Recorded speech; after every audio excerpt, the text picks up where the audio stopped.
A college student packs his car, says goodbye, and promises he's coming home. But somewhere along a stretch of empty highway, he just stops. For 30 hours, he sits in his car, unmoving, unreadable, and watched. And when he finally drives off, it's like he disappears into thin air. Hit like if you believe no one should disappear without answers. And leave a comment. Maybe your voice is the one that keeps this story alive. Bryce Laspisa had every reason to be hopeful. 19 years old, just starting his second year of college. A gifted artist with red hair, piercing blue eyes, and a disarming smile. He wasn't just the only child of Karen and Mike Laspisa, he was their pride, their world. After moving from Illinois to the calm coastal town of Laguna Niguel, California, the Laspisas believed they'd found the perfect place to build a future. Safe, quiet, full of opportunity. Bryce had taken to college life at Sierra College in Rocklin with ease. He studied graphic design and showed early signs of brilliance. His sketches,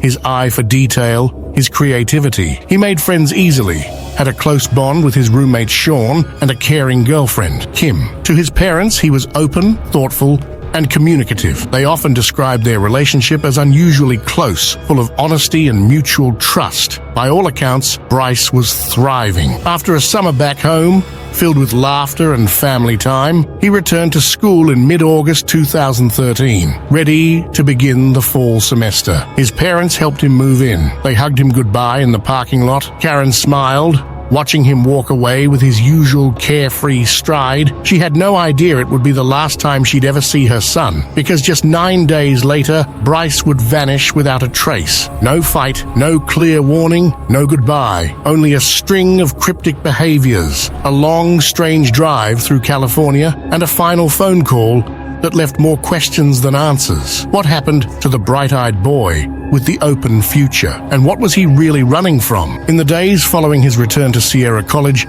something in Bryce shifted. It didn't happen overnight. It crept in slowly, like a shadow creeping across a well-lit room.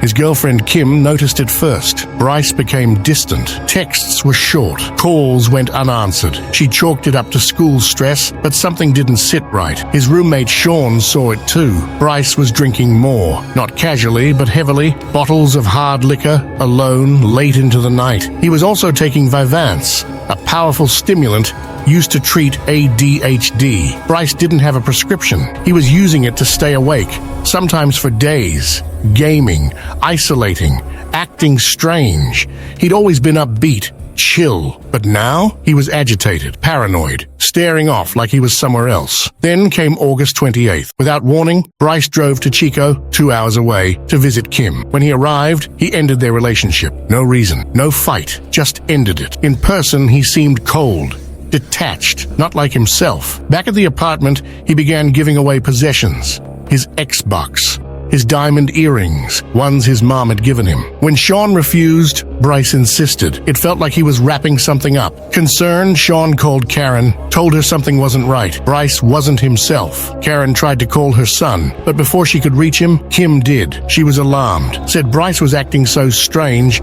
she'd taken his keys to stop him from driving. Karen finally got Bryce on the phone. To her surprise, he sounded completely normal, calm, lucid, dismissive of everyone's concerns. He told her not to worry, that he'd explain everything later, in person, but not over the phone. Then he said something that chilled her. There's a lot I need to talk to you about, but not now. It was nearly midnight when Bryce finally convinced Kim to give back his car keys. At 11:30 p.m., he walked out of her apartment for the last time. There was no hug, no closure, just an eerie sense of detachment. A boy on a mission, one he wouldn't explain. At 1 a.m., Bryce called his mother. He told her he'd made it back to his apartment safely, that everything was fine. Karen, half asleep, believed him. Why wouldn't she? But Bryce wasn't in Rocklin. He had already begun driving south. By morning, everything would unravel. At 11 a.m. on August 29th, Karen got a notification from their roadside assistance provider. Someone had used their service on her Toyota Highlander. Her heart jumped. She called Bryce's roommate, Sean. No, Sean said. He never came home. Bryce was gone. A quick check revealed his location.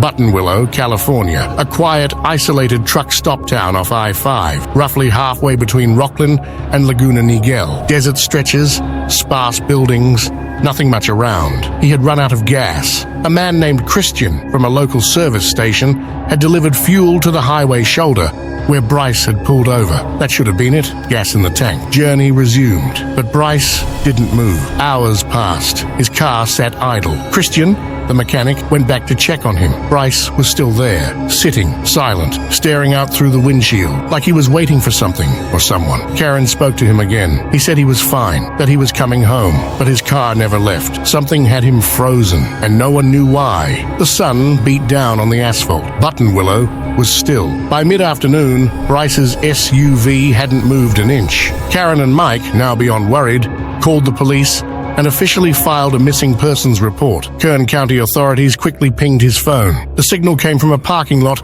beside a small hotel, still in Buttonwillow. A responding officer found him exactly where Christian had last seen him, sitting behind the wheel, eyes forward, motor off. He wasn't unconscious. He wasn't under the influence. He was just sitting there. The officer described him as cooperative, coherent, and calm. He passed a field sobriety test. There were no signs of drugs or alcohol in the car. Nothing seemed out of place, but something was off, deeply off. When asked why he hadn't left, Bryce had no answer. "I'm just sitting here," he said. The officer asked him to call his mom. Bryce hesitated. He didn't want to. He seemed nervous. But eventually, he picked up the phone and called Karen. Again, he told her he was fine. Again, he said he'd leave soon. But hours passed, and again, nothing. Karen stayed on the phone with Christian, the mechanic. Frustrated but now emotionally invested, Christian drove back to the lot himself. There Bryce was, still in the driver's seat, still unmoving, still blank. This time, Christian didn't ask. He told Bryce to start the car, said he'd follow him onto the freeway to make sure he actually left. Finally, Bryce shifted the car into drive. Christian followed him for nearly an hour. Bryce drove perfectly. No swerving, no stops. At last, Christian believed Bryce was finally headed home. He waved goodbye and turned around. But Bryce wouldn't make it home. Not that night, not ever. It was the early hours of August 30th. Karen hadn't heard from Bryce since Christian last saw him driving south. She had tried calling, texting, and leaving voicemails. No reply. Hours passed. Anxiety grew. Then, at 2:08 a.m., the phone rang. It was Bryce. His voice was calm, almost too calm. He told her he'd pulled off the highway because he was too tired to keep driving. He said he was resting in a safe spot, somewhere along a residential road. Karen asked him where exactly. What town? What exit? Could he see a sign? Bryce said it was too dark. He couldn't see anything. Still, she felt a wave of relief. He was alive. He was speaking clearly. He promised to call her again in the morning when he got back on the road. She told him to lock the doors, get some sleep. "Call me when you wake up," she said. He said he would, but that call never came. What did happen, just 15 minutes after they hung up, was captured on surveillance footage. A camera near Castaic Lake caught a Toyota Highlander turning off the interstate onto an access road. That was Bryce. The car disappeared into the dark. By sunrise, Karen and Mike were pacing the house, waiting for the phone to ring. Instead, they got a knock at the door. It wasn't Bryce.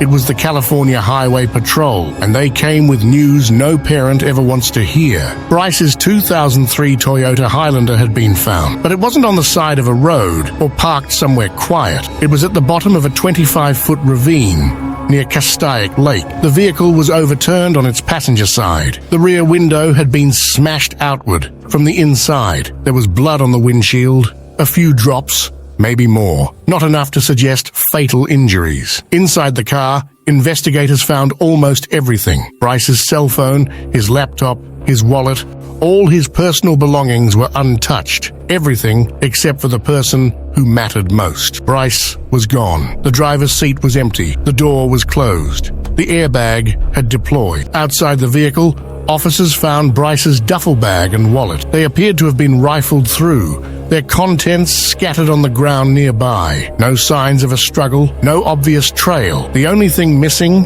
was Bryce and the clothes he'd been wearing. Authorities said the crash did not appear accidental. Tire tracks showed no braking. It looked as though someone had intentionally accelerated down the slope. But here's what made no sense. There were no footprints leading away, no blood trail, no direction of travel, just a shattered window, a few droplets of blood, and silence. They believed he had kicked out the rear window to escape, that he had crawled through the back and walked away on his own. But where could he have gone in the pitch black, injured and alone, without being seen. And why? As the sun rose over Castaic Lake, so did the search. Police and volunteers scoured the crash site. Dogs were brought in. Boats combed the shoreline. Divers plunged into the murky lake. The surrounding woods echoed with the name Bryce. Bryce. Days turned into weeks. And still, no trace, no clothing, no blood, no signs he was ever there beyond that car. It was as if he had vanished into thin air. Then, 9 days after the crash, came the first possible clue. A bloodhound tracked Bryce's scent from the crash site. The trail led down to the lake, circled it, crossed over a dam, and finally ended at a truck stop on the other side. Hoping to confirm, the police brought in a second dog. Same exact trail, same dead end. Had Bryce walked away? Was he picked up by someone? Did he plan to disappear? There were no cameras on the dam, no footage from the truck stop, just a trail that stopped cold. Search crews kept going. Hundreds of man-hours, aerial searches, deep dives, nothing. Bryce had left behind everything except himself. For Karen and Mike Laspisa, hope became torment. Every day brought a new question, a new theory, a new ache. Where did their son go? And why hadn't he ever come back? With no leads, no sightings, and no evidence, the investigation turned inward. Why would a 19-year-old with loving parents, a girlfriend, and a bright future vanish so completely? Detectives explored 4 main theories.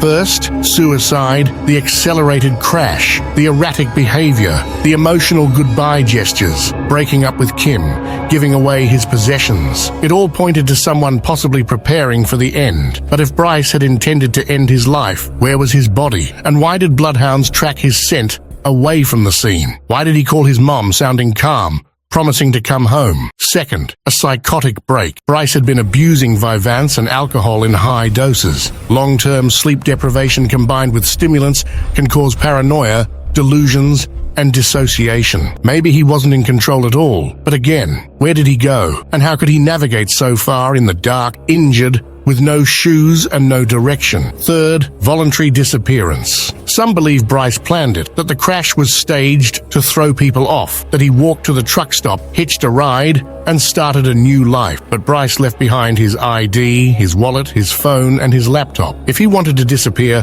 why abandon every tool needed to survive? Fourth, foul play. Perhaps he didn't vanish alone. Maybe he encountered someone after the crash, someone dangerous. Maybe he got in the wrong vehicle. Karen and Mike don't believe he would willingly leave them behind. They insist he wasn't suicidal, that he was coming home to talk, that someone or something intervened. But with no evidence, every theory remains just that, a theory. A decade later, the trail is as cold as the night he disappeared. For Karen and Mike Laspisa, the days after Bryce's disappearance became an endless blur of fear, confusion, and heartbreak. They waited, they hoped, they searched, and then they waited more. When the searches turned up nothing, when the tips slowed, when the investigators moved on to other cases, Karen didn't. She couldn't. She launched a Facebook page, Find Bryce Laspisa. Through it, she shared photos, updates, and pleas for information. Over the years, the page has grown into a digital monument, part missing person flyer, part community of support, part grieving journal. Karen has written directly to her son on the page. On birthdays, holidays, random nights when the silence is too loud. She tells him she loves him, that she's still here, that she hasn't stopped looking. Mike, too, has searched. In the days immediately after the crash,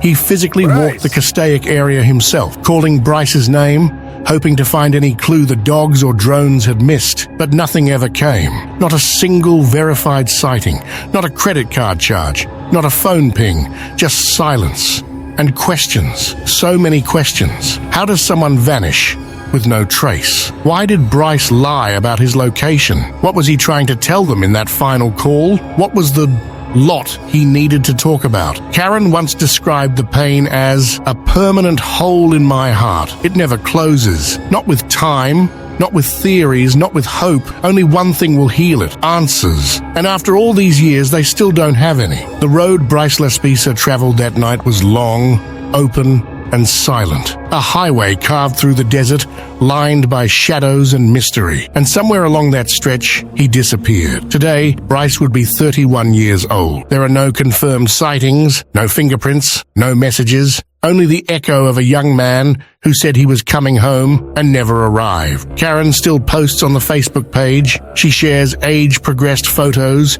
memories, updates from other missing person stories. She urges people to keep looking, to never forget his face, because someone, somewhere, might know something. The Castaic Lake crash site remains unchanged. A quiet reminder. The tire tracks may be gone, the window glass long swept away, but the questions still hang in the air. Why did he sit for 30 hours in Buttonwillow, staring ahead as if waiting? Why did he drive off a cliff, survive, then vanish barefoot into the darkness? Was it confusion? Was it fear? Was it freedom? Some believe Bryce planned his disappearance. Others think he suffered a mental break and doesn't even know who he is. And many still suspect someone crossed his path that night and changed everything. But until proof is found, all anyone can do is wonder and wait. Bryce Laspisa didn't just vanish. He became the question mark at the end of a road. And for his family, for everyone who's followed his story, that road hasn't ended. It just keeps going, into the dark,